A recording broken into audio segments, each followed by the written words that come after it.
கர்த்தருடைய பரிசுத்த நாமத்திற்கு மகிமை உண்டாவதாக. இந்த வேளையிலும் நாம் தேவனுடைய செய்திக்காக ஒரு வசனத்தை எடுத்துக்கொள்ளலாம். சங்கீதம் அதனுடைய 37ஆம் அதிகாரம் 4ஆம் வசனம். கர்த்தரிடத்தில் மனமகிழ்ச்சியாயிரு, அவர் உன் இருதயத்தின் வேண்டுதல்களை உனக்கு அருள் செய்வார். கர்த்தர் இந்த வசனத்தை நமக்கு ஆசீர்வதித்து தருவாராக. ஜெபிப்போம். வசனம் தியானிக்கையில் இதயமதில் ஆறுதலே, காரிருளில் நடக்கையிலே தீபமாக வழி நடத்தும், காரிருளில் நடக்கையிலே தீபமாக வழி நடத்தும், திருக்கரத்தால் தாங்கி என்னை திரு சித்தம் போல் நடத்திடுமே, குயவன் கையில் களிமண்ணான் அனுதினம் நீர் வனைந்திடுமே, குயவன் கையில் களிமண்ணான் அனுதினம் நீர் வனைந்திடுமே. அன்பின் பரலோக தந்தையே, இந்த நல்ல வேலைக்காக ஸ்தோத்திரம். இந்த வேலையிலும் நாங்கள் இந்த வசனத்தை வாசித்திருக்கிறோம். கர்த்தர் தாமே இந்த வசனத்தின் வாயிலாக எங்களோட நீர் பேசுவீராக, அடியனை மறைத்து நீர் வெளிப்படுவீராக. ஆவியானவரே, எங்கள் ஒவ்வொருத்தரோடும் நீர் தனிப்பட்ட விதமாய் பேசி எங்களுக்கு உம்முடைய சத்தியத்தை விளங்க பண்ணி அதன்படி நடக்க எங்களுக்கு உதவி செய்வீராக. அப்படியே நீ செய்வீர், அதற்காக ஸ்தோத்திரம். நாங்கள் கர்த்தரிடத்தில் மனமகிழ்ச்சியாய் இருக்க கர்த்தர் கிருபை பாராட்டும்படியாய் ஜெபிக்கிறேன். அப்படியே செய்வீர், அதுக்காக ஸ்தோத்திரம். இயேசுவின் நாமத்தில் ஜெபிக்கிறோம் நல்ல பிதாவே, ஆமென். கர்த்தருடைய பரிசுத்த நாமத்துக்கு மகிமை உண்டாவதாக. இந்த வேளையிலும் நாம் இந்த வசனத்தை வாசித்தோம். பக்தன் தாவீது நமக்கு இங்க எழுதி கொடுக்கும்போது சொல்றாரு, கர்த்தரிடத்தில் மனமகிழ்ச்சியாய் இரு. கர்த்தரிடத்தில் மனமகிழ்ச்சியாய் இருக்க நாம் கற்றுக்கொள்ள வேண்டும். நம்ம உலகத்துல மகிழ்ச்சியா இருக்க எல்லாரும் ஆசிக்கிறோம், வாஞ்சிக்கிறோம். உலகத்தில் இருக்க மனிதர்கள் தங்கள் மகிழ்ச்சியை எதிலே தேடுகிறார்கள் என்றால், புசிப்பிலே, குடிப்பிலே. சில பேருக்கு நல்ல ஆகாரம் சாப்பிட்டா ஒரு தனி சந்தோஷம். பலவிதமான களியாட்டங்கள், இதுல மகிழ்ச்சியை உலக ஜனங்கள் தேடுகிறார்கள். சில பேர் தவறான செயல்கள், அதாவது போதைப் பொருட்கள், இன்னும் மற்ற காரியங்கள்ல அவங்க ஈடுபடுத்தி அதிலே மகிழ்ச்சியை தேடுகிறார்கள். சில பேர் நல்ல படம் பார்க்கணும், அது பார்த்தா ஒரு தனி மகிழ்ச்சி. இந்த எல்லா மகிழ்ச்சி நமக்கு ஒரு பெரிய ஒரு சமாதானத்தை கொடுக்கும் என்று சொன்னா அப்படி அல்ல. கர்த்தரிடத்தில் நான் மன மகிழ்ச்சியா இருந்தாதான் நமக்கு உண்மையான ஒரு சமாதானம், உண்மையான சந்தோஷம் நமக்கு கிடைக்கிறதா இருக்கிறது. மனுஷன் புசிக்கிறான், குடிக்கிறான், அந்த நேரத்துல தான் அந்த சந்தோஷத்தையும் அந்த மகிழ்ச்சியை அனுபவிக்கிறான். அதுக்கு பிறகு மீண்டும் அதே பிரச்சனையில மாட்டிக்கொள்கிறான். சில பேர் பாத்தீங்கன்னா மது அருந்துவாங்க. அந்த கொஞ்ச நேரம் அந்த மதுவை அருந்தின பிறகு அது வரைக்கும் அந்த கொஞ்ச நேரம் அருந்துவதற்கு உங்களுக்கு சந்தோஷம், மகிழ்ச்சி. ஆனா அந்த மதுவின் தாக்கம் எல்லாம் போன பிறகு மீண்டும் அதே பிரச்சனை, அதே துக்கம் உள்ள வந்துடும். மனதளவில் மகிழ்ச்சி இல்லை. ஆனா ஆண்டவர் நமக்கு ஒரு மகிழ்ச்சியும் சமாதானத்தையும் சந்தோஷத்தையும் தர வாஞ்சிக்கிறார். அப்படி என்றால் தேவ பிள்ளைகளாகிய நாம் எதிலே மனமகிழ்ச்சியா இருக்கணும் கேட்டீங்கன்னா, கர்த்தரிடத்தில் மாத்திரமே மனமகிழ்ச்சியா இருக்க பழகிக்கொள்ள வேண்டும். கர்த்தரிடத்தில் மனமகிழ்ச்சியாய் இருக்கிற அவனுடைய முகமெல்லாம் மலரும். ஆகவேதான் ஞானி சொல்லுகிறார், நீதிமொழிகள் 15ஆம் அதிகாரம் 13ஆம் வசனத்தை வாசித்து பாருங்க. மன மகிழ்ச்சி முகமலர்ச்சியை தருகிறதா இருக்கிறது. நீங்க கர்த்தரிடத்தில் மன மகிழ்ச்சியா இருந்தீங்கன்னா அது உங்க முகத்திலேயே ஒரு தனி ஒரு மலர்ச்சியை கொண்டு வந்துரும். உங்க வாழ்க்கையில ஒரு ஆரோக்கியத்தை கொண்டு வந்துரும். உங்க வாழ்க்கையில ஒரு சமாதானத்தையும் தெய்வீக சந்தோஷத்தையும் கொண்டு வந்துரும்.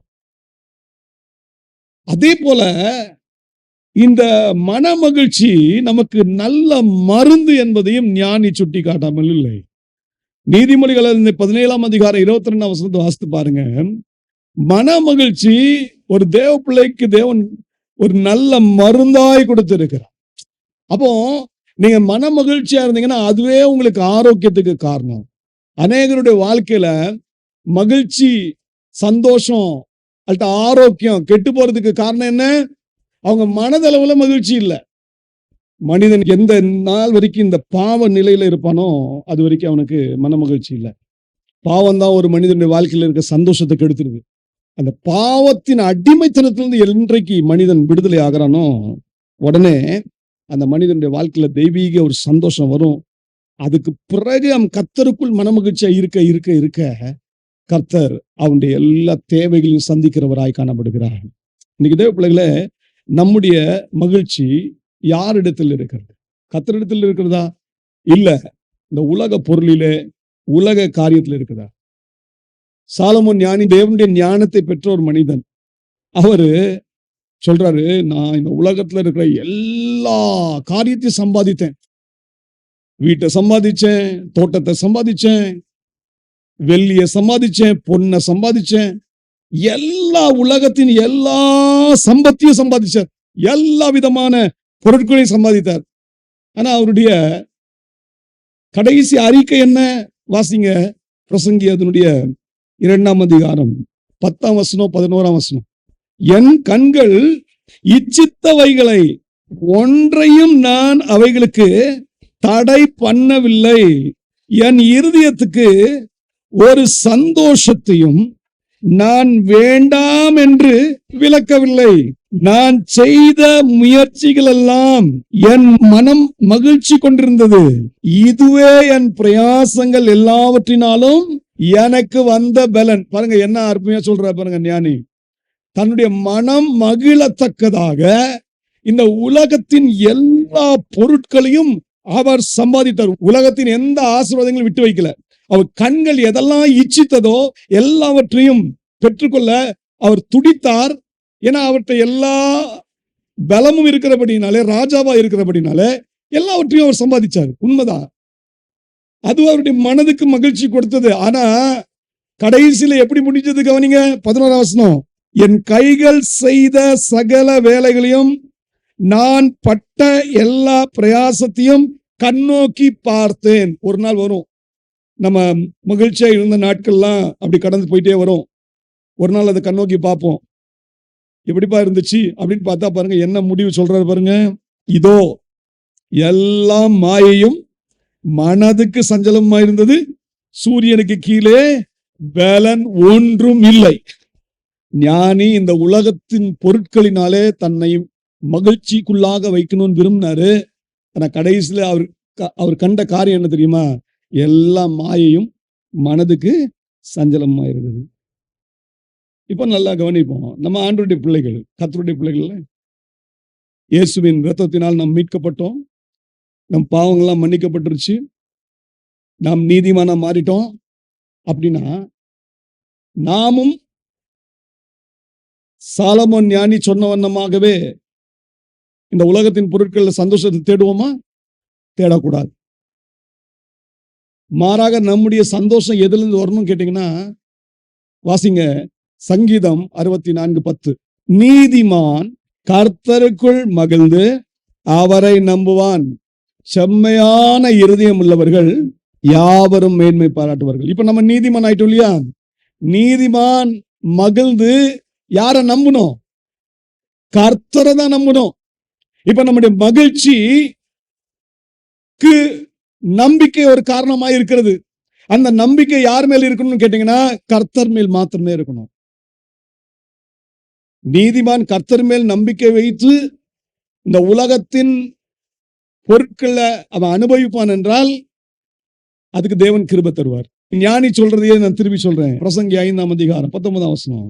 தேவன் ஐஸ்வர்யத்தையும் சம்பத்தையும் எவனுக்கு கொடுத்திருக்கிறாரோ அவன் அதிலே புசிக்கவும் தன் பங்கை பெறவும் தன் பிரயாசத்திலே மகிழ்ச்சியா இருக்கவும் அவனுக்கு அதிகாரம் அளிப்பது தேவனுடைய அனுகிரகம். நல்ல கவனிங்க.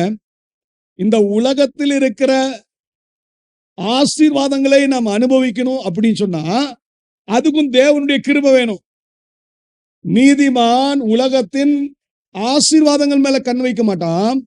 அவன் ஆசீர்வாதத்தை கொடுக்க வல்லவராகிய தேவன் மேல் தன்னுடைய கண்களை பதித்து வைப்பான். தேவனை மாத்திரம் நம்புவான். ஆகவே தேவன் என்ன செய்வார்னா அவன் தேவன் கொடுக்கிற ஐஸ்வர்யத்தையும் சம்பத்தையும் அதை பெற்றுக்கொண்டு அதை புசிக்க அதில் பங்கடைய அந்த பிரயாசத்துல மகிழ்ச்சியா இருக்க என் தேவனாகிய கர்த்தர் அவனுக்கு அனுகிரகம் பாராட்டுகிறவராய் இருக்கிறார்.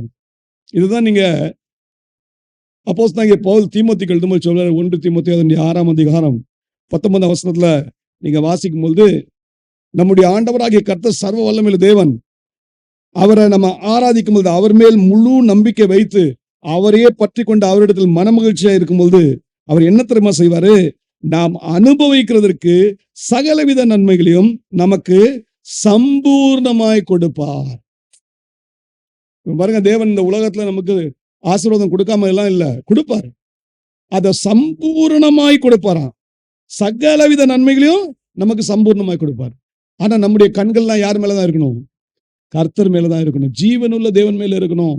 அவரிடத்தில் நீங்க மன மகிழ்ச்சியா இருக்க பழகணும். கர்த்தரிடத்தில் மன மகிழ்ச்சியாய் இரு என்று சொல்லி ஒரு கட்டளையாக தேவன் நமக்கு கொடுக்கிறார். இது ஒரு கட்டளை. கர்த்தரிடத்தில் நான் மன மகிழ்ச்சியா இருந்தா தேவன் நம்முடைய இருதயத்தின் வேண்டுதல்களை என்ன செய்வாரு? அருள் செய்வார். நம்ம என்ன வாஞ்சிக்கிறோமோ அதை என்ன வாஞ்சிக்கிறோம்னா நம்ம இஷ்ட பிரகாரம் எல்லாம் வாஞ்சிக்க மாட்டோம். கர்த்தருடைய நீதிமான் என்ன செய்வான்? இஷ்டமானவைகள் எல்லாம் வாஞ்சிக்க மாட்டான். தேவனுக்கு பிரியமானதை வாஞ்சிப்பான். தேவனுக்கு பிரியமானதை வாஞ்சிக்கிறபடினாலே தேவன் அவனுடைய இருதயத்தின் வேண்டுதல்களை நிறைவேற்றுகிற தேவனாயிருக்கிறார். கர்த்தருக்குள் மகிழ்ச்சியா இருப்பதுதான் நம்முடைய பலன். நீங்க கர்த்தருக்குள் மன மகிழ்ச்சியா இருக்க பழகி கொள்ள வேண்டும். இன்றைக்கு நாம் கர்த்தரிடத்தில் மன மகிழ்ச்சியா இருக்க நாம் கற்றுக்கொள்வோம். தேவன் நமக்கு அந்த கிருபைகள் அதிகமாய் தருவாராக. அப்ப கர்த்தரிடத்தில் மன மகிழ்ச்சியா இருக்கிற ஒரு தேவ மனிதன் என்னெல்லாம் செய்வான் அப்படின்னு நீங்க பாத்தீங்கன்னா 3 விசேஷமான காரியங்களை செய்வான். 1, கர்த்தரிடத்தில் நீங்க மன மகிழ்ச்சியா இருக்கிறீங்கன்னா நீங்க அவருடைய வேதத்துல நீங்க மன மகிழ்ச்சியா இருக்கிறீங்கன்னு அர்த்தம். வாசிங்க சங்கீதங்களின் புத்தகம் 119ஆம் அதிகாரம் 70ஆம் வசனம். அவர்கள் இருதயம் நின துண்ணி கொளுத்திருக்கிறது, நானோ உம்முடைய வேதத்தில் மன மகிழ்ச்சியா இருக்கிறேன். சங்கீதக்காரன் எதுல மன மகிழ்ச்சியா இருக்கிறாரு? அக்கிரமக்காரர் போல உலகத்தின் பொருட்கள் மேல மன மகிழ்ச்சியா இல்ல. அக்கிரமக்காரர் என்ன செய்யறாங்களா? நல்லா புசித்து குடித்து அதுல மன மகிழ்ச்சியா இருக்கிறாங்க. அகங்காரிகள் அப்படிதான் இருக்கிறாங்கன்னு சொல்லி மேலே உள்ள வசனத்துல அவர் சொல்றாரு. சொல்லிட்டு சொல்றாரு, நானோ என்ன செய்யறேன்? உம்முடைய வேதத்தில் மன மகிழ்ச்சியா இருக்கிறேன். இன்னைக்கு தேவ பிள்ளைகளை மற்றவர்கள் எப்படினாலும் மகிழ்ந்து கொண்டிருக்கட்டும். அவங்க தேவனை அறியாதவர்கள், தேவனை அறிந்தாலும் அவரை தேவன் என்று அறிக்கை செய்யாதவர்கள். அவர்கள் வேணா தங்களுடைய உலகத்தின் ஆஸ்திகள் மேல, ஆசீர்வாதத்தின் மேல, உலகத்தின் ஆசீர்வாதத்தின் மேல அவங்க பெருமை கொண்டு அதுல மகிழட்டும். ஆனால் நாம் அப்படி இருக்கலாகாது. நாம் கர்த்தரிடத்தில் மன மகிழ்ச்சியா இருக்கிறோம்னா நம்ம எதுல மன மகிழ்ச்சியா இருப்போம் தெரியுமா? கர்த்தர் கொடுத்த வேதத்தில் மன மகிழ்ச்சியா இருப்போம். சங்கீதக்காரன் சொல்றாரு, உம்முடைய வேதத்தில் நான் மன மகிழ்ச்சியாய் இருக்கிறேன். இன்னைக்கு ஆண்டவர் நமக்கு தம்முடைய வசனத்தை கொடுத்திருக்கிறார். எதுக்கு தெரியுமா? நம்மை அவரை போல மாற்றுவதற்காக. நம்முடைய மன மகிழ்ச்சி அதுல இருக்கும் என்றால் நாம் தேவனை போல மாற ஆரம்பிப்போம். அந்த வார்த்தையில என்ன இருக்குன்னு கேட்டீங்கன்னா ஜீவன் இருக்கு. அந்த வார்த்தையில வல்லமை இருக்கு. தேவனுடைய வார்த்தையை நீங்க எப்படி நீங்க அதை ஏற்றுக்கொள்கிறீர்கள் வைத்துதான் உங்களுடைய ஆவிக்குரிய ஜீவியம் இருக்கும். கர்த்தருடைய வேதம் அது சாதாரணது இல்ல. தாவீது பக்தன் சொல்லும்போது சொல்றார், சங்கீதங்களின் புத்தகம் 19ஆம் அதிகாரம் அதனுடைய 7ஆம் வசனம் முதல் 10ஆம் வசனம் வரைக்கும் வாசிக்கலாம். கர்த்தருடைய வேதம் குறைவற்றதும் ஆத்துமாவை உயிர்ப்பிக்கிறதுமாய் இருக்கிறது. கர்த்தருடைய சாட்சி சத்தியமும் பேதை ஞானி ஆக்குகிறதுமாய் இருக்கிறது. கர்த்தருடைய நியாயங்கள் செம்மையும் இருதயத்தை சந்தோஷிப்பிக்கிறதுமாய் இருக்கிறது. கர்த்தருடைய கற்பனை தூய்மையும் கண்களை தெளிவிக்கிறதுமாய் இருக்கிறது. கர்த்தருக்கு பயப்படுகிற பயம் சுத்தமும் என்றைக்கும் நிலைக்கிறதுமாய் இருக்கிறது. கர்த்தருடைய நியாயங்கள் உண்மையும் அவைகள் அனைத்தும் நீதியுமாய் இருக்கிறது.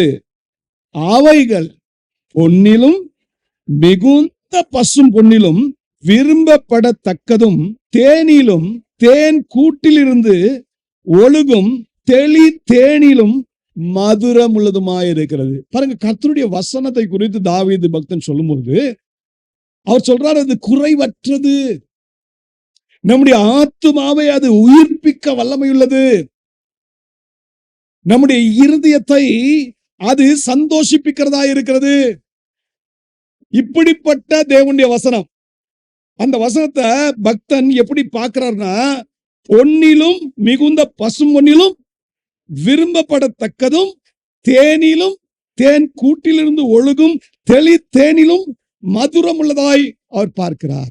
அந்த அளவுக்கு அதன் மேல வாஞ்ச வைக்கிறார், பிரிய வைக்கிறார். இது அவருடைய மனமகிழ்ச்சியா மாறுகிறது. இங்க பாருங்க, 119ஆம் சங்கீதத்துல சங்கீதக்காரன் என்ன சொல்றாரு?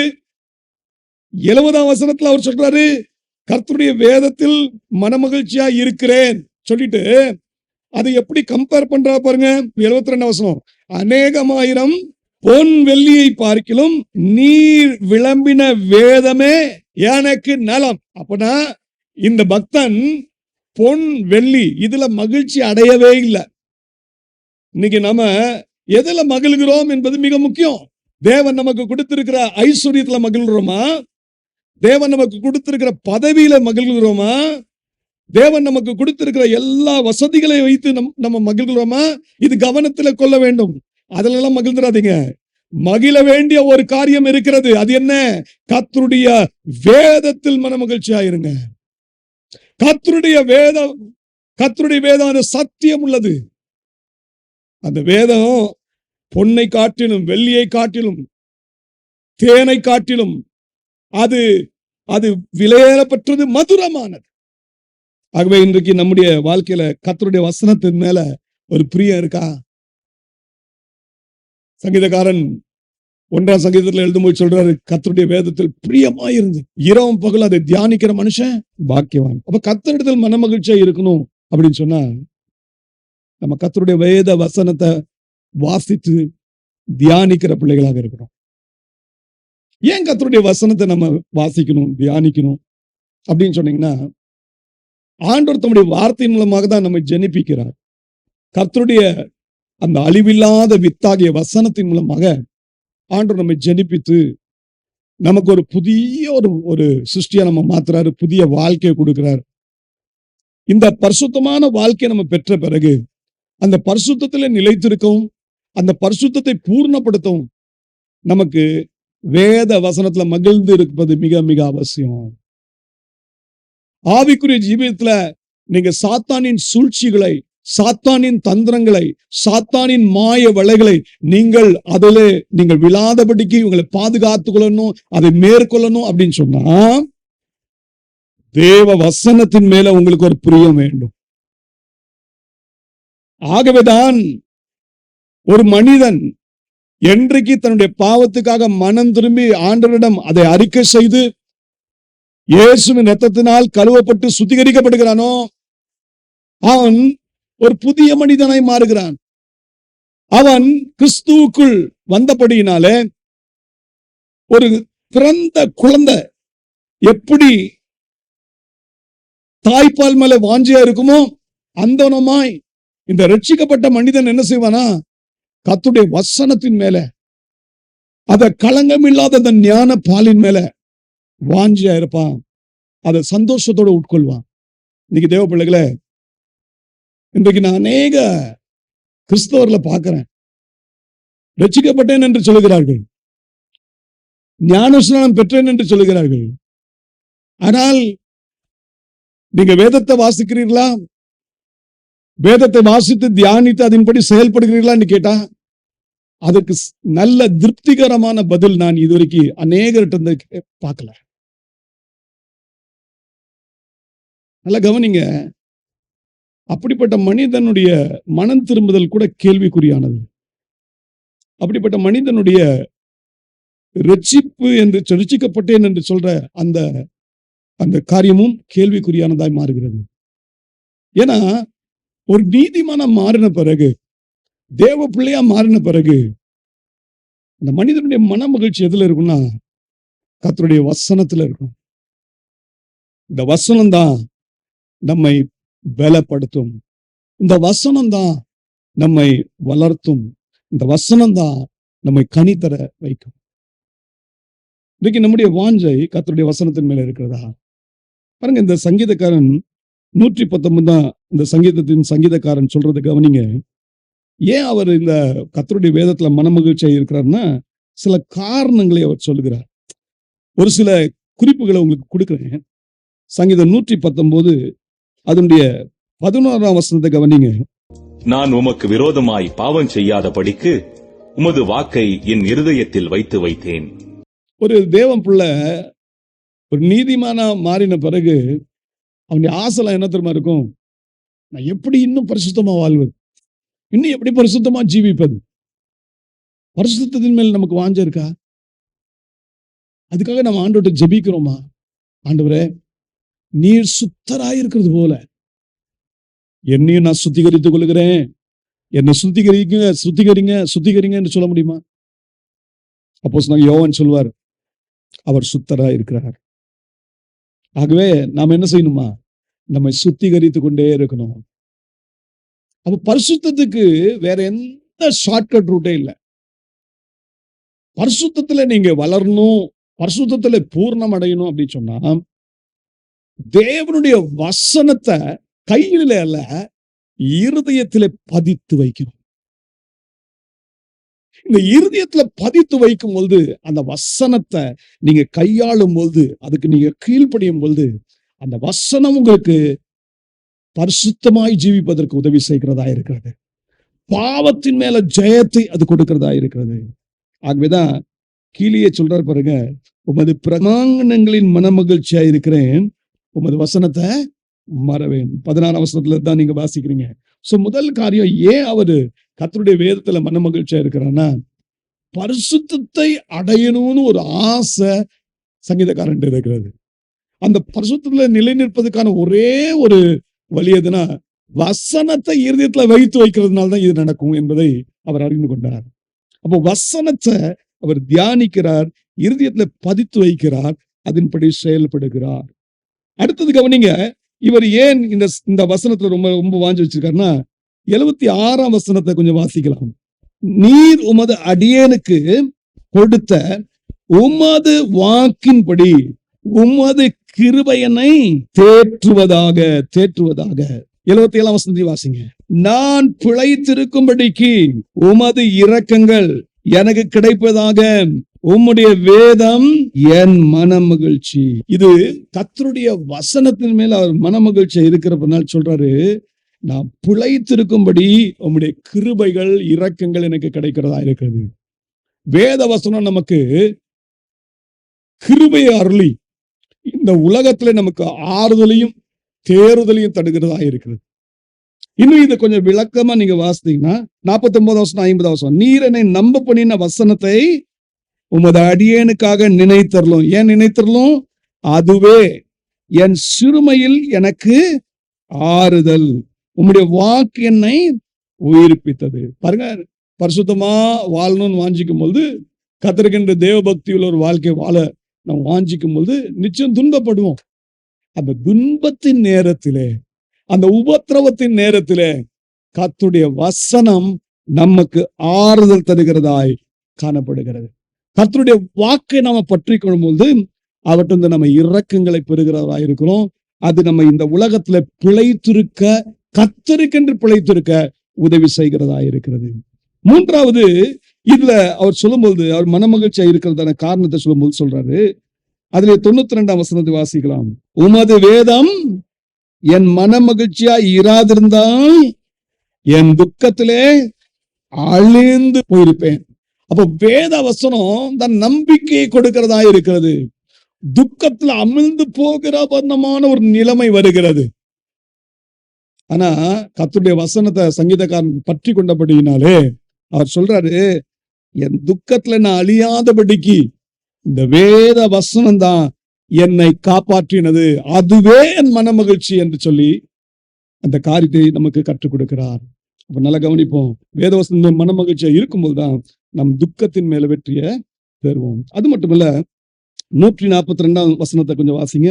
உம்முடைய நீதி நித்திய நீதி, உம்முடைய வேதம் சத்தியம். பாருங்க, நீதிமானாக மாறிட்டோம். ஆனா அந்த நீதி செய்கிற காரியங்களை தினந்தோறும் வளரணும் அப்படின்னு சொன்னா 143 வசனத்தையும் 144 வசனத்தையும் சேர்த்து வாசிங்க. இக்கட்டும் நெருக்கமும் என்னை பிடித்தது, ஆனாலும் உம்முடைய கற்பனைகள் என் மன மகிழ்ச்சி. உம்முடைய சாட்சிகளில் நீதி என்றைக்கும் நிற்கும், என்னை உணர்வுள்ளவனாக்கும், அப்பொழுது நான் பிழைத்திருப்பேன். நீதிமானுடைய ஒரு நல்ல குணாதிசயம் நமக்கு தெரிஞ்சிருக்கும். அது என்ன தெரியுமா? நீதிமான் உணர்வுள்ளவன். இந்த உணர்வுள்ள இருதயம் போச்சுன்னா நீங்க நினைச்சுக்கோங்க, ஆவிக்குரிய வாழ்க்கையில நீங்க செத்துட்டீங்கன்னு அர்த்தம். நீதிமான் தன் நீதியில நிலைத்திருக்கணும் அப்படின்னு சொன்னா, நீதிமான் கர்த்தர் கொடுத்திருக்கிற அந்த பரிசுத்த ஜீவியத்துல தற்காத்து கொள்ளணும்னா அவனுக்கு என்ன தேவை? ஒரு உணர்வுள்ள இருதயம் தேவை. இந்த உணர்வுள்ள இருதயம் யார் தரா அப்படின்னு சொன்னா, கர்த்தர் தாமே தருகிறார். எப்படி தருகிறார்? தம்முடைய வசனத்தின் மூலம் தருகிறார். அப்ப வசனம் எவ்வளவு முக்கியம் கவனிங்க. இது நம்முடைய மனமகிழ்ச்சியா மாறிடுச்சா? இன்னும் ஒரு வசனத்தை வாசிங்க. சங்கீதம் 119 174. கர்த்தாவே, உம்முடைய இரட்சிப்பின் மேல் ஆவலா இருக்கிறேன், உம்முடைய வேதம் என் மனமகிழ்ச்சி. நான் கர்த்தாவே உம்முடைய இரட்சிப்பின் மேல என்ன செய்வா இருக்கேன்? ஆவலா இருக்கிறேன். அவர் ஒரு இரட்சிப்பை அவர் எதிர்பார்க்கிறார். நமக்கு ஒரு இரட்சிப்பு நாம் எதிர்பார்க்கிறோம். என்ன இரட்சிப்பு? இப்போ ரட்சிக்கப்பட்ட உண்மைதான். இரண்டாம் விசை கர்த்தராகிய இயேசு கிறிஸ்து வருவார். அவர் நம்மை ரட்சித்துக் கொள்வார். அவருடைய வருகை ஒன்று இருக்கிறது. அந்த வருகையில நம்ம எடுத்துக்கொள்ளப்படணும் அப்படின்னு சொன்னா வேத வசனத்தில மனமகிழ்ச்சியா இருக்க கற்றுக்கொள்ளும். அதனால்தான் 1வது சங்கீதத்துல வாசிக்கிறோம், கர்த்தருடைய வேதத்துல பிரியமா இருந்து அதன்படி நடக்கிற மனுஷன் அவன் காரியங்கள்லாம் வாய்க்குமா, ஆனா கடைசியில் எப்படி முடிக்கிறது தெரியுமா? அந்த மனிதன் எங்க நிலைத்திருப்பான? 6ஆம் வசனம், ஆகிய துன்மார்க்கர் நியாய தீர்ப்பிலும் பாவிகள் நீதிமான் சபையிலும் நிலை நிற்பதில்லை. கர்த்தர் நீதிமான்களின் வழியை அறிந்திருக்கிறார், துன்மார்க்கரின் வழியோ அழியும். அப்ப நீதிமான்களின் சபைன்னு ஒண்ணு இருக்கு, அங்க அழைத்து செல்வார். அவருடைய இடம், அவருடைய பரலோக ராஜ்யம். அந்த இடத்துக்கு தேவன் நம்மை அழைத்து செல்வார். நீங்க கர்த்தருடைய வேதத்துல மனமகிழ்ச்சியா இருந்தாதான் இது சாத்தியம். ஆகவேதான் கர்த்தருடைய வேதத்துல மனமகிழ்ச்சியா இருக்கிற மனிதனுடைய வாழ்க்கையின் ஒரு மிக முக்கியமான ஒரு தன்மை என்ன அப்படின்னு கேட்டீங்கன்னா, இதே 165ஆம் வசனத்தை வாசிங்க. உம்முடைய வேதத்தை நேசிக்கிறவர்களுக்கு மிகுந்த சமாதானம் உண்டு, அவர்களுக்கு இடர்கள் இல்லை. நல்லா கவனிங்க. நீங்க கர்த்தருடைய வசனத்துல மனமகிழ்ச்சியா இருப்பீங்கன்னா, கர்த்தர் நம்மளை பரிசுத்தமாக்குகிறார், நம்முடைய பாவத்தை உணர்த்தி நம்ம சத்தியத்தின் பாதையில் நடத்துகிறார். அதோடு நிக்கல, அவர் நமக்கு ஆறுதல் தருகிறவராய், இரக்கத்தை அளிக்கிறவராய் காணப்படுகிறார். அதற்கு பிறகு நீங்க பாக்குறீங்க, தேவனுடைய வார்த்தையை நம்ம மன மகிழ்ச்சியா கொள்ளும்போது அந்த வேத வசனம் நம்மளை இந்த உலகத்துல ஒரு நம்பிக்கை உள்ள பிள்ளைகளாக இருக்க உதவி செய்கிறது, நம்பிக்கையோடு முன்னேற செய்கிறது. அது மட்டுமல்ல, கர்த்தருடைய நீதி பெறத்தக்கதாக, அந்த நீதியில நிலைத்திருக்கத்தக்கதாக நம்மை உணர்வுள்ள ஒரு மனிதனாய் மாற்றுகிறது. அது மட்டும் இல்ல, கர்த்தர் தாமே நமக்கு ஒரு நித்திய ரட்சிப்பை தேவன் அளிக்க இருக்கிறார். இதெல்லாம் நம்ம பெற போகிறோம். இப்படி நம்ம அந்த வசனத்தின் மேல மனமகிழ்ச்சியா இருக்கும்போது, இந்த உலகத்துல வாழும்போது தேவன் நமக்கு சொல்கிறாரு, யாரெல்லாம் வசனத்தின் மேல் பிரியம் வைக்கிறாங்களோ அவங்களுக்கு என்ன உண்டு? மிகுந்த சமாதானம் உண்டு. அவங்களுக்கு என்ன இல்லை? இடரலே இல்லை. இன்னைக்கு தேவன் தாமே நமக்கு அந்த கிருபைகளை தருவாராக. கர்த்தரிடத்தில் மனமகிழ்ச்சியா இருக்க கற்றுக்கொள்ளுங்கள். இது முதல் காரியம். இரண்டாவது காரியம், கர்த்தரிடத்தில் மனமகிழ்ச்சியா இருக்கிறீங்கன்னா நீங்க அவருடைய பரிசுத்த நாளை ஆசரிப்பதுல நீங்க ரொம்ப கவனமா இருக்கணும். வாசிங்க ஏசாயா 58 அதிகாரம் 13 வசனம் 14 வசனம். என் பரிசுத்த நாளாகிய ஓய்வு நாளிலே உனக்கு இஷ்டமானதை செய்யாதபடி உன் காலை விலக்கி உன் வழிகளின்படி நடவாமலும் உனக்கு இஷ்டமானதை செய்யாமலும் உன் சொந்த பேச்சை பேசாமலும் இருந்து ஓய்வு நாளை மன மகிழ்ச்சியின் நாள் என்றும் கர்த்தருடைய பரிசுத்த நாளை மகிமையுள்ள நாள் என்றும் சொல்லி அதை மகிமையாக எண்ணுவாயானால் அப்பொழுது கர்த்தரில் மனமகிழ்ச்சியாயிருப்பாய். பூமியில் உயர்ந்த இடங்களில் உன்னை ஏறி இருக்கும்படி பண்ணி உன் தகப்பனாகிய யாக்கோபுடைய சுதந்திரத்தால் உன்னை போஷிப்பேன். கர்த்தருடைய வாய் இதை சொல்லிற்று. இது கர்த்தர் தாமே நேரடியாக நம்மோடு பேசுகிறார். இது வேற யாரும் பேசல, மனிதன் பேசல. கர்த்தருடைய வாய் இதை சொல்லிற்று. அவர் சொல்றாரு, அப்பொழுது கர்த்தரில் மனமகிழ்ச்சியாய் இருப்பாய். எப்பொழுது? அந்த கேள்வி எழுப்பணும். கர்த்தரிடத்தில் மனமகிழ்ச்சியா இருப்பாய் எப்பொழுது அப்படின்னா, அவருடைய பரிசுத்த நாளாகிய ஓய்வு நாளை நம்ம எப்படி ஆசரிக்கிறோம் என்பதை வைத்துதான் அது இருக்கிறது. பரிசுத்த ஓய்வு நாள ஆசரியுங்கள்லாம் ஆண்டவர் சொல்ல, அத பரிசுத்தமாய் ஆசரியுங்கள். இதுதான் ஆண்டவருடைய வார்த்தை. ஆண்டவராகிய கர்த்தர் இந்த உலகத்துல எல்லாவற்றையும் சிருஷ்டித்தார். எல்லாம் சிருஷ்டித்த பிறகு 6வது நாளில் மனிதனை தம்முடைய சாயலாகவே சிருஷ்டித்தார். அந்த சிருஷ்டிப்பு முடிந்த பிறகு 7ஆம் நாளிலே வசனம் சொல்லுகிறது, அவர் ஓய்ந்திருந்தார். அந்த 7ஆம் நாளை அவர் என்ன செய்தார்? பரிசுத்தப்படுத்தினார் என்று வேதம் சொல்லுகிறது. நீங்க ஆதியாகமம் அதனுடைய 2ஆம் அதிகாரம் 2ஆம் வசனம் 3ஆம் வசனத்தை இதை வாசிக்கிறீர்கள். ஏன் ஆண்டவர் அந்த பரிசுத்த அது 7வது நாள ஓய்வு நாளாக ஆசரிக்க முடியாய் அதை பரிசுத்தப்படுத்தினார்? பரிசுத்தப்படுத்துதல் என்பது சுத்திகரிப்பு மட்டுமல்ல, நமக்காக அதை வேறு பிரித்திருக்கிறார் என்று அர்த்தம். இந்த உலகத்துல எல்லாவற்றையும் சிருஷ்டித்துட்டு அந்த சிருஷ்டிப்பதற்கான ஒரு நோக்கம் என்னன்னா, மனிதனுக்காக தான் அதெல்லாம் சிருஷ்டித்தார், வேற யாருக்காக இல்ல.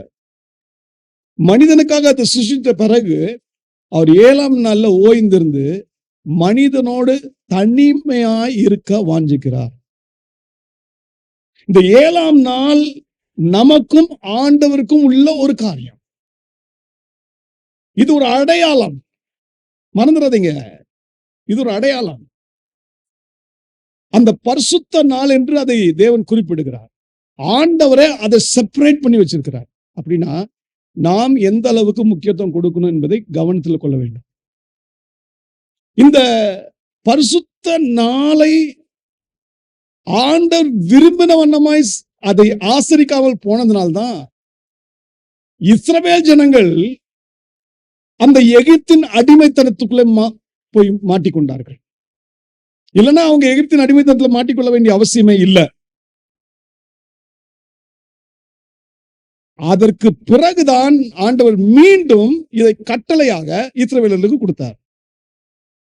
இஸ்ரவேல் ஜனங்களை எகிப்தின் அடிமைத்தனத்தை மீட்டெடுத்துட்ட பிறகு பாருங்க, ஆண்டவர் மோசேயிடம் ஒரு 10 கட்டளையை கொடுத்தார். அந்த 10 கட்டளையில ஒரு மிக முக்கியமான கட்டளை என்ன? வாசியுங்கள். யாத்திரையாகவும் 20ஆம் அதிகாரம் 8ஆம் வசனம் முதல் 11ஆம் வசனம் வரை. ஓய்வு நாளை பரிசுத்தமாய் ஆசரிக்க நினைப்பாயாக. எப்படி ஆசரிக்கணும்? பரிசுத்தமாய் ஆசரிக்க நினைப்பாயாக. சும்மா ஆசரிக்க கூடாது. அதுக்கு அடுத்த வசனத்தை வாசிப்போம். 6 நாளும் நீ வேலை செய்து உன் கிரியைகள் எல்லாம் நடப்பிப்பாயாக. 7ஆம் நாளோ உன் தேவனாகிய கர்த்தருடைய ஓய்வு நாள். அதிலே நீ ஆனாலும் உன் குமாரன் ஆனாலும் உன் குமார்த்தி ஆனாலும் உன் வேலைக்காரன் ஆனாலும் உன் வேலைக்காரி ஆனாலும் உன் மிருக ஜீவன்களானாலும் உன் வாசல்களில் இருக்கிற அந்நியனானாலும் யாதொரு வேலையும் செய்ய வேண்டாம். கவனிச்சீங்களா? தேவன் ஒரு பெரிய கட்டளையாக அப்படியே கொடுத்தார். இதை மீண்டும் தேவன் உறுதிப்படுத்தி சொல்றார் பாருங்க. அதே யாத்திரையாகவும் 31ஆம் அதிகாரம் 13ஆம் வசனம்.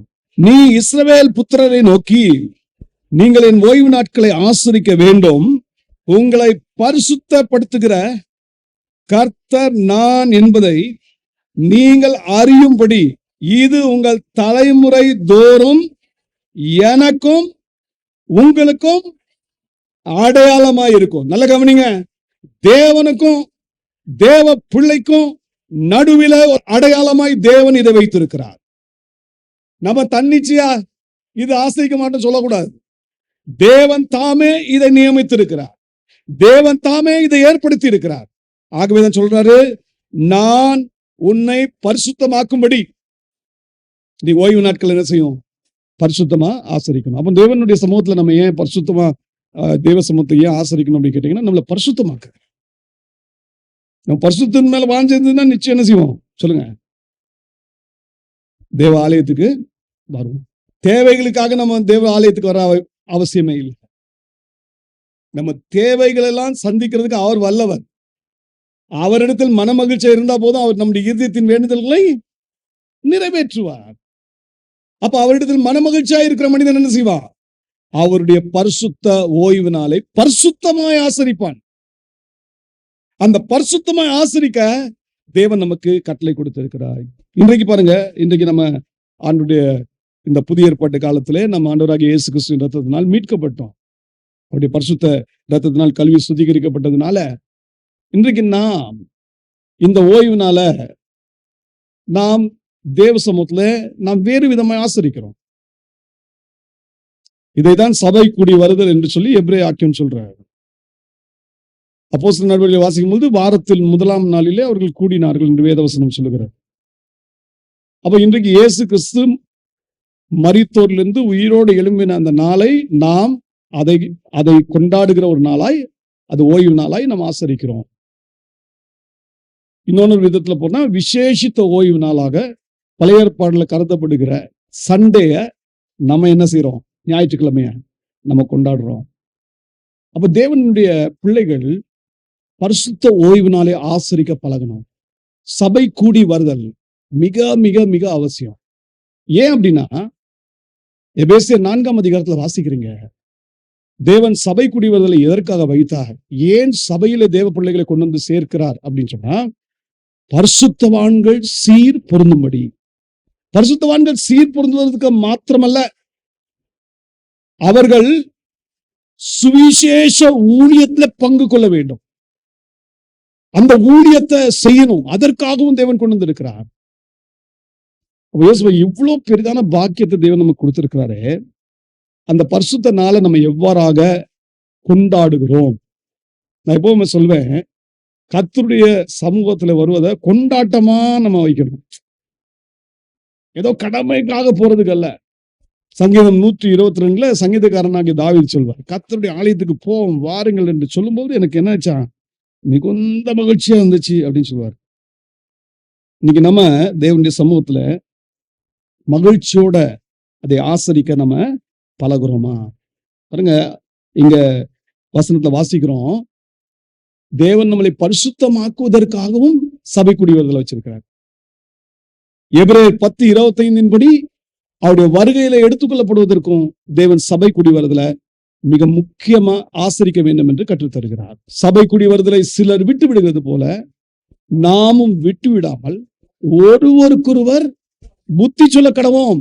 நாளானது சமீபித்து வருகிறதை எவ்வளவாய் பார்க்கிறீர்களோ அவ்வளவாய் புத்தி சொல்ல வேண்டும். இயேசு கிறிஸ்துவின் வருகை மிக சமீபம். கடைசி காலத்தின் அடையாளங்கள் நிறைவேறி கொண்டு வந்து நீங்க பாக்குறீங்க. அப்படின்னா சபை கூடி வருதலை அசட்டை பண்ணிடாதீங்க. சபை கூடி வருதல யாராவது அசட்டை பண்றாங்கன்னா அவங்களுக்கு புத்தி சொல்லுங்க. ஏன்னா அந்த வருகையில எடுத்துக்கொள்ளப்படுவதற்கு என் தேவன் சபை கூடி வருதலை ஆசரிக்கும்படியா நமக்கு கட்டளையிட்டு இருக்கிறார். சும்மா சபை கூடி வரணும்னு சொல்லக்கூடாது. நான் அந்த சபை கூடி வருதலை எப்படி நாம் ஆசரிக்க போறோமோ அதுக்கு ஆண்டவர் தாமே சொன்ன வார்த்தையை மீண்டும் அதே எசாயால நம்ம வருவோம். ஏசாயா அதனுடைய 58ஆம் அதிகாரம். அதுல ஆண்டவர் நமக்கு கற்றுக் கொடுத்த காரியங்கள் என்ன மற்றும் நாம் கவனித்து இப்படி பரிசுத்த ஓய்வு நாளை ஆசரிப்போம் என்றால், மனமகிழ்ச்சி நாளா எண்ணுவோம் என்றால், அது நம்முடைய வாழ்க்கையில பெரிய ஆசீர்வாதத்தை கொண்டு வருகிறதா இருக்கிறது. பாருங்க, ஆண்டவராகிய கர்த்தர் சொன்ன வார்த்தையை கவனிங்க.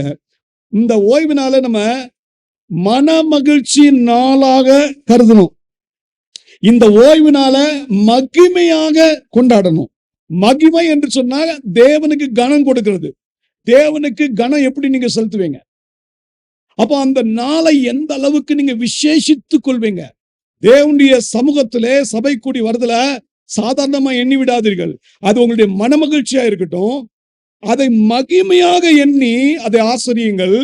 அப்ப மகிமையா எண்ணி ஆசரிப்பீர்கள் என்றால், மனமகிழ்ச்சியா இதை ஆசரிப்பீர்கள் என்றால், ஒரு காரியத்துக்கு நீங்க முக்கியத்துவம் கொடுக்க மாட்டீங்க. அது என்ன? உங்களுக்கு இஷ்டமானவைகளுக்கு நீங்க முக்கியத்துவம் கொடுக்க மாட்டீங்க. உங்களுடைய காலை நீங்க தேவ சமூகத்துக்கு நேராய் திருப்புவீங்க. உங்க வழிகள், உங்க பிளான் எல்லாம் உங்களுடைய பிளானா இருக்காது, தேவனுடைய பிளானா மாறும். உங்களுக்கு இஷ்டமானபடி நீங்க என்ன செய்ய மாட்டீங்க. யோசிச்சு பாருங்க, நம்ம இப்படி ஆசரிக்கிறோமா ஆண்டவருடைய ஓய்வு நாள? பழைய ஏற்பாட்டு பரிசுத்தவான்களுக்கு ஓய்வு நாள் சாட்டர்டே இருந்துச்சு. இன்னைக்கு நம்ம அது சண்டேவாக ஆசரிக்கிறோம். இல்லாவிடில் ஏதோ ஒரு பொதுவான விடுமுறையோ வாரத்துல, அந்த நாட்கள அரபு தேசங்கள்லாம் பாத்தீங்கன்னா ஃப்ரைடே, அந்த நாள் சபை கூடி வருதலுக்கு நியமிப்பாங்க. எப்படினாலும் நாம் வாரத்துல ஒரு நாள் தேவ சமூகத்துல நாம் எல்லாரும் பொதுவாக தேவ சபையாக கூடி வருகிற அந்த நாளை நாம் எப்படி எண்ணுகிறோம், எப்படி அதை ஆசரிக்கிறோம்?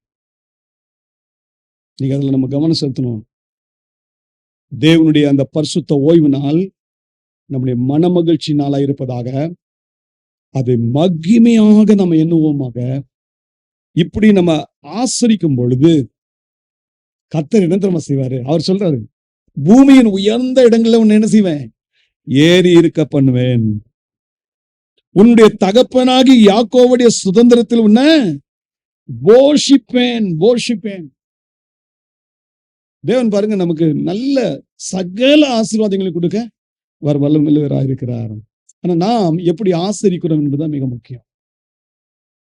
இன்னைக்கு தேவனுடைய சபைய நீங்க எப்படி எண்ணுகிறீர்கள்? தேவனுடைய சபை கூடி வருதல் அந்த பரிசுத்த நாளை எப்படி ஆசரிக்கிறீர்கள்? ஆதி திருச்சபை மக்கள் பாருங்க, அவங்க தேவனுடைய சபையில சேர்த்துக் கொள்ளப்பட்ட பிறகு அவர்களை குறித்து வேதவசனம் சொல்லுகிறது. அப்போஸ்தலர் 2ஆம் அதிகாரம் 42ஆம் வசனத்துல வாசிக்கிறீங்க. அவர்கள் அப்போஸ்தலருடைய உபதேசத்திலும் அந்யோன்யத்திலும் அப்பம் பிட்குதலிலும் ஜபம் பண்ணுவதிலும் உறுதியாய் தரித்திருந்தார்கள். சபை கூடி வர்றது எப்படி அழகா ஆசரிக்கிறாங்க பாருங்க. அவங்க சந்தோஷத்தோடு தேவனை ஒரு மனதோடு துதித்தார்கள். சந்தோஷத்தோடு தேவனை புகழ்ந்து பாடினார்கள். ஆகவேதான் அவர்கள் மூலமாக தேவன் பெருத்த எழுப்புதலை அந்த நாட்களிலே அனுப்பினார். அந்த நாட்களில் பெரிய ரட்சிப்பின் கிரியை நடைபெற்றது. காரணம் என்ன? தேவ பிள்ளைகள் சபை கூடி வருதலை அந்த அளவுக்கு மனமகிழ்ச்சி நாளாக, தேவனை மகிமைப்படுத்துகிற நாளாக கருதினார்கள். இன்னைக்கு தேவ பிள்ளைகளை நாம் இப்படி தேவனை ஆராதிக்கிறோமா? இன்னைக்கு நாம் தேவ சமூகத்துல ஒப்பு கொடுப்போம். ஆண்டவரே, நான் எப்படி உங்களுடைய சமூகத்துல வருவேன்? சங்கீதங்களின் புத்தகம் 100ஆம் அதிகாரம் 2ஆம் வசனத்தை சற்று வாசிங்க. மன மகிழ்ச்சியோட கர்த்தருக்கு ஆராதனை செய்து ஆனந்த சத்தத்தோட அவர் சந்நிதி முன் வாருங்கள். எப்படி வரணுமா ஆண்டவர் சமூகத்துல? மன மகிழ்ச்சியோட ஆனந்த சத்தத்தோட. இப்படிதான் நம்ம தேவனை ஆராதிக்கணும். மற்றவர்கள் சொல்லி சொல்லி சொல்லி வர்றதை காட்டிலும் நீங்களே மனமகிழ்ச்சியோடு தேவ சமூகத்துல வந்து ஆராதிச்சீங்கன்னா தேவன் உங்களை ஆசீர்வாதிக்காம விடவே மாட்டார். பூமியில் உள்ள உயர்ந்த ஸ்தலங்களிலே உங்களை ஏறி வர பண்ணுவார். யாக்கோபின் சுதந்திரத்தினால் உங்களை போஷிப்பார். அப்ப நல்லா கவனிப்போம். நான் கர்த்தரிடத்தில் மனமகிழ்ச்சியா இருக்கேனா அப்படின்னா, கர்த்தருடைய பரிசுத்த நாளை நான் மனமகிழ்ச்சி நாளாக, மகிமை நாளாக, பரிசுத்தமாக ஆசரிக்கிறேனா? இது 2வது மிக முக்கியமான காரியம். 3வது, கர்த்தரிடத்தில் மனமகிழ்ச்சியா இருப்பது அப்படின்னு சொன்னா, தேவனுக்கு நம்ம மனமகிழ்ச்சியாய் ஊழியம் செய்வது, சேவை செய்வது. சங்கீதங்களின் புத்தகம் 2வது அதிகாரம் 11ஆம் வசனத்தை கொஞ்சம் வாசிங்க. பயத்துடனே கர்த்தரை சேவியுங்கள், நடுக்கத்துடனே என்ன செய்யணும்? நல்லா சொல்லுங்க. களி கூறுங்கள். நடுக்கத்துல களி கூறுதல் இருக்கா? அப்படின்னா கர்த்தருக்கு சேவை செய்வது பயபக்தியோட செய்யணும். ஆனா அந்த பயபக்தியோட செய்யறது எதை காட்டுகிறதுன்னா, நான் கர்த்தருக்கு ஊழியம் செய்வதை மனமகிழ்ச்சியாய் கருதுகிறேன் என்று அர்த்தம். நடுக்கத்துடனே அவரில் களி கூறுங்கள். இன்னைக்கு தேவனுடைய ஊழியத்தை செய்வதற்கென்று தேவன் நம்மை வைத்திருக்கிறார். நமக்கு நல்லா தேவன் ஆசீர்வாதங்களை கொடுத்து தேவன் வைத்திருக்கிறார் என்றால் அதுக்கு என்ன அர்த்தம்? அவருக்கு நாம் ஊழியம் செய்யணும், அவருக்கு சேவை செய்யணும். ஊழியம் செய்வதென்றால் ஏதோ நான் பிரசங்கம் பண்றேன் அதான் ஊழியம் நினைச்சிடாதீங்க. உங்கள் தனிப்பட்ட ஜீவியத்துல ஒவ்வொரு நாளும் அன்றாட வாழ்க்கையில நீங்க தேவனுடைய சித்தத்தை செய்ய வேண்டும். ஆண்டவராகிய இயேசு கிறிஸ்துவின் இரத்தத்தினால் மீட்டெடுக்கப்பட்ட ஒவ்வொரு பரிசுத்தவான்களையும் தேவன் எப்படி தெரியுமா தெரிந்தெடுத்திருக்கிறார்? ராஜாக்களாக, ஆசாரியர்களாக தெரிந்தெடுத்திருக்கிறார். அப்ப ராஜாவுக்கு ஒரு வேலை இருக்கு, ஆசாரியனுக்கு ஒரு வேலை இருக்கு இல்லையா? அந்த ராஜாக்களாக, ஆசாரியர்களாக தெரிந்திருக்கிறபடினாலே நாம் தேவன் நமக்கு கொடுத்திருக்கிற வேலையை மனமகிழ்ச்சியோட செய்ய பழகணும். சபையில ஒவ்வொருத்தருக்கும் ஒவ்வொரு பங்கு இருக்கிறது. அந்த பங்கை நீங்க எப்படி நிறைவேற்றுறீங்க? மனமகிழ்ச்சியோட செய்யுங்க, பயத்தோடு, பக்தியோடு அது செய்யுங்க. ஒருவேளை பாடுற காரியம் உங்களுக்கு தேவன் கொடுத்திருக்கிறார். பாடுறது மட்டும் ஊழியம் இல்ல, பாடுறது ஒரு பகுதி. நீங்கள் தனிப்பட்ட ஜீவியத்திலும் நீங்கள் தேவனுடைய வேலையை செய்யணும். அதை மனமகிழ்ச்சியா செய்யுங்க. ஒரு பெருக்கிற காரியம் இருக்கலாம், அதை மனமகிழ்ச்சியோடு செய்யுங்க. உபசரிக்கிற காரியம் இருக்கலாம், அதை மனமகிழ்ச்சியோடு செய்யுங்க. கைப்பிரதிகள் கொடுத்து மற்றவர்களுக்கு சுவிசேஷம் அறிவிப்பதா இருக்கலாம், அதை நீங்க மனமகிழ்ச்சியோட செய்யுங்க. நற்கிரியைகள் செய்யறீங்க, அதை மனமகிழ்ச்சியோட செய்யுங்க. மற்றவர்களுக்கு ஆகாரத்தை கொடுத்தோ அவர்களுக்கு மற்ற தேவைகளை சந்தித்து காரியத்தை செய்யும் போது முகம் சுழிச்சில கொடுக்கணுமே கொடுக்காம சந்தோஷத்தோட மனமகிழ்ச்சியா செய்யுங்க. இது கர்த்தருக்கு என்று செய்கிறேன் என்று அந்த ஒரு காரியத்தோடு செய்யுங்க. இப்படி செஞ்சு பாருங்க. நீங்க கர்த்தருக்கு முன்பாக பயபக்தியுடன் அவருக்கு சேவை செய்தீங்கன்னா நீங்க களி கூறுவீங்க. அதுதான் நம்முடைய உண்மையான களி கூறுதல். பாருங்க, ஆண்டவர் சாபத்தையும் ஆசீர்வாதத்தையும் கொடுக்கும்போது யாருக்கு சாபத்தை கொடுத்தாரு தெரியுமா? வாசிங்க. உபாகமும் அதனுடைய 28ஆம் அதிகாரம் 47ஆம் வசனம். சகலமும் பரிபூர்ணமாய் இருக்கையில், உங்களுக்கு எல்லாம் சகலமும் பரிபூர்ணமாய் இருக்கையில், நீ மனமகிழ்ச்சியோடும் களிப்போடும் உன் தேவனாகிய கர்த்தரை சேவியாமற் போனது நிமித்தம் சகலமும் குறைவுபட்டு பட்டினியோடும் தாகத்தோடும் நிர்வாணத்தோடும் கர்த்தர் உனக்கு விரோதமாய் அனுப்பும் சத்துருக்களை சேவிப்பாய். இது ஒரு பெரிய சாபமா ஆண்டவர் கொடுத்துட்டார். இது எந்த மனுஷனை குறித்து சொல்லப்படுகிறது? எந்த மனிதனை கர்த்தர் தம்முடைய ஜனமாக தெரிந்து கொண்டாரோ, தெரிந்து கொண்ட பிறகு அந்த மனிதனுக்கு சகல பரிபூர்ணத்தையும் தேவன் கொடுத்திருக்கிறாரோ, அந்த பரிபூர்ணத்தை பெற்ற பிறகு, ஆசீர்வாதத்தை பெற்ற பிறகு மனமகிழ்ச்சியோட ஆண்டுக்கு சேவை செய்யாம போனா, மற்றவர்களுக்கு உதவி செய்யாம போனா, நிச்சயம் சொல்றேன், வசனத்தின் மூலமா தேவன் நமக்கு சொல்ற காரியம் சாபம் நமக்கு வரும். இப்ப நீங்க உங்களுக்கு கொடுக்கப்பட்ட தாளந்துகள், உங்களுக்கு கொடுக்கப்பட்ட ஒவ்வொரு விஷயங்களுக்காகவும் தேவனுக்கு நன்றி செலுத்தி அதை கர்த்தருக்கென்று பயன்படுத்துங்க. மன மகிழ்ச்சியா அந்த ஊழியத்தை செய்யுங்க. இதுதான் கர்த்தருக்கென்று ஊழியம் செய்ய. பாருங்க, அப்போஸ்தலனாகிய பவுல் பெரிய அப்போஸ்தலர், தேவனால் தெரிந்து கொள்ளப்பட்ட பாத்திரம். அவர் பிலிப்பு பட்டணத்தில் உள்ள விசுவாசிகளை பார்த்து சொல்றாரு, நான் உங்களுக்காக என்னையே பானபலியாக ஊற்ற ஆயத்தமாய் இருக்கிறேன் என்று சொல்கிறார். பாருங்க, அது சந்தோஷமா செய்கிறார். பிலிப்பியர் அதனுடைய 2ஆம் அதிகாரம் 17ஆம் வசனத்தை கவனிங்க. உங்கள் விசுவாசமாகிய பலியின் மேலும் ஊழியத்தின் மேலும் நான் வார்க்கப்பட்டு போனாலும் நான் மகிழ்ந்து உங்கள் அனைவரோடும் கூட சந்தோஷப்படுவேன். பாருங்க எந்த அளவுக்கு சந்தோஷம் அவருக்கு ஊழியம் செய்வதில் இருக்கு பாருங்க. பிலிப்பு பட்டணத்துல விசுவாசிகளுக்கு சத்தியத்தை போதிச்சவர் இந்த அப்போஸ்தலனாகிய பவுல். உற்சாகமா சுவிசேஷத்தை அறிவித்தார். அவங்க ரட்சிக்கப்பட்டாங்க, கர்த்தருடைய பிள்ளைகளா மாறினாங்க, சபையில சேர்த்துக் கொள்ளப்பட்டாங்க. இப்போ அந்த விசுவாசிகளுக்கு பக்தி விருத்தியில வளர்வதற்கு தேவையான சத்தியங்களையும் எழுதி கொடுக்கிறார். எழுதி கொடுத்துட்டு சொல்றாரு, நான் உங்கள் விசுவாசமாகிய பலியின் மேலும் ஊழியத்தின் மேலும் நான் வார்க்கப்பட்டு போனாலும் நான் மகிழ்ந்து உங்கள் அனைவரோடும் கூட சந்தோஷப்படுவேன். வார்க்கப்பட்டு போனாலும். அப்படி யோசித்து பாருங்களேன், தன்னுடைய ஜீவனை கொடுக்க கூட அவர் ஆயத்தமா இருக்கிறார். அந்த ஊழியத்தை எவ்வளவு மன மகிழ்ச்சியா எடுத்திருக்காரு பாருங்களேன்.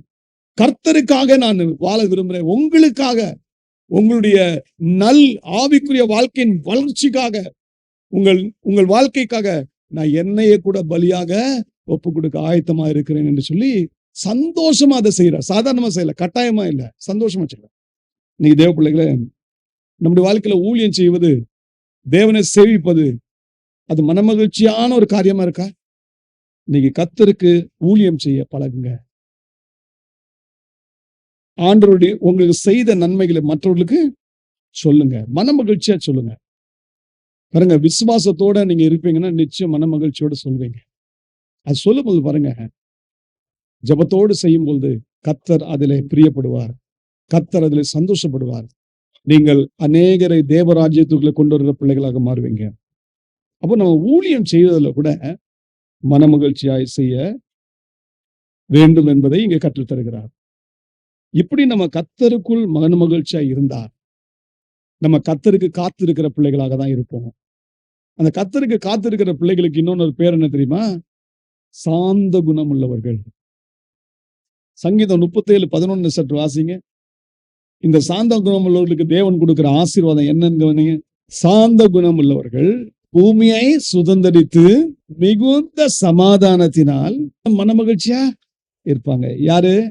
சாந்த குணம் உள்ளவர்கள். அத சாந்த குணம் உள்ளவர்கள் தான் நான் சொல்றேன். கர்த்தரை நம்பி அவர்கிட்ட காத்திருக்கிற பிள்ளைகள் தான் சாந்த குணம் உள்ளவர்கள். இந்த சாந்த குணம் உள்ளவர்கள் கர்த்தருடைய வேதத்துல மனமகிழ்ச்சியா இருப்பாங்க. இந்த சாந்த குணம் உள்ளவர்கள் கர்த்தருடைய பரிசுத்த நாளில் மனமகிழ்ச்சியா இருப்பாங்க. இந்த சாந்த குணமுள்ளவர்கள் கர்த்தரை மனமகிழ்ச்சியோடு சேவிப்பார்கள். இப்படி சேவிக்கும் பொழுது கர்த்தர் அவங்களுக்கு கொடுக்கிற ஆசீர்வாதம் என்ன தெரியுமா? நீ பூமியை சுதந்தரித்துக் கொள்வாய். பூமியை சுதந்திரித்துக் கொள்வது மாத்திரமல்ல, நீ எப்படி இருக்க போற? மிகுந்த சமாதானத்தினால் மன மகிழ்ச்சியா இருப்பாய். எப்படி நீ மன மகிழ்ச்சியா இருப்பாய்? மிகுந்த சமாதானத்தினால். இன்னைக்கு தேவன் நமக்கு அந்த கிருபைகள் நமக்கு தருவாராக.